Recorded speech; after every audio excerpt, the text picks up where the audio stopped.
شروع اللہ کا نام لے کر جو بڑا مہربان نہایت رحم والا ہے۔ ان فرشتوں کی قسم جو ڈوب کر کافروں کی جان کھینچ لیتے ہیں، اور ان کی جو مومنوں کی جان آسانی سے نکالتے ہیں، اور ان کی جو تیرتے ہوئے جاتے ہیں پھر لپک کر آگے بڑھتے ہیں، پھر دنیا کے کاموں کا انتظام کرتے ہیں کہ وہ دن آ کر رہے گا جس دن وہ زلزلہ آئے گا، پھر اس کے پیچھے اور زلزلہ آئے گا۔ اس دن لوگوں کے دل خوف زدہ ہوں گے اور آنکھیں جھکی ہوئی۔ کافر کہتے ہیں کیا ہم الٹے پاؤں پھر لوٹیں گے؟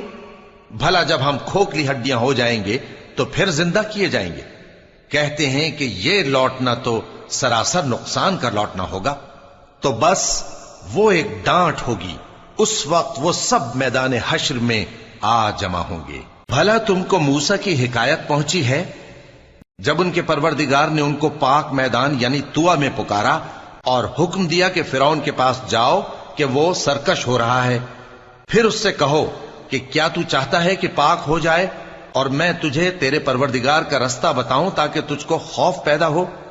غرض انہوں نے اس کو بہت بڑی نشانی دکھائی مگر اس نے جھٹلایا اور نہ مانا، پھر لوٹ گیا اور تدبیریں کرنے لگا۔ سو اس نے لوگوں کو اکٹھا کیا، پھر بلند آواز سے بولا، سو کہنے لگا کہ تمہارا سب سے بڑا مالک میں ہوں۔ تو اللہ نے اس کو دنیا اور آخرت دونوں کے عذاب میں پکڑ لیا۔ جو شخص اللہ سے ڈر رکھتا ہے اس کے لیے اس قصے میں عبرت ہے۔ بھلا تمہارا بنانا مشکل ہے یا آسمان کا؟ اللہ نے اس کو بنایا، اس کی چھت کو اونچا کیا، پھر اسے برابر کر دیا، اور اسی نے رات تاریک بنائی اور دن کو دھوپ نکالی، اور اس کے بعد زمین کو پھیلا دیا۔ اسی نے زمین میں سے اس کا پانی نکالا اور چارہ اگایا اور اس پر پہاڑوں کا بوجھ رکھ دیا۔ یہ سب کچھ تمہارے اور تمہارے مویشیوں کے فائدے کے لیے کیا۔ پھر جب وہ بہت بڑی آفت آئے گی اس دن انسان جو محنت وہ کرتا رہا یاد کرے گا، اور دوزخ دیکھنے والے کے سامنے لا کر رکھ دی جائے گی۔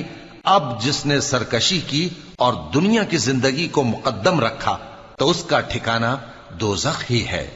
اور جو اپنے پروردگار کے سامنے کھڑے ہونے سے ڈرتا اور نفس کو بیجا خواہشوں سے روکتا رہا تو اس کا ٹھکانہ بہشت ہی ہے۔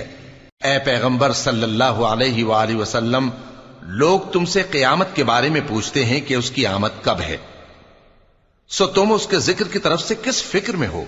اس کا منتہا یعنی واقع ہونے کا وقت تمہارے پروردگار ہی کو معلوم ہے۔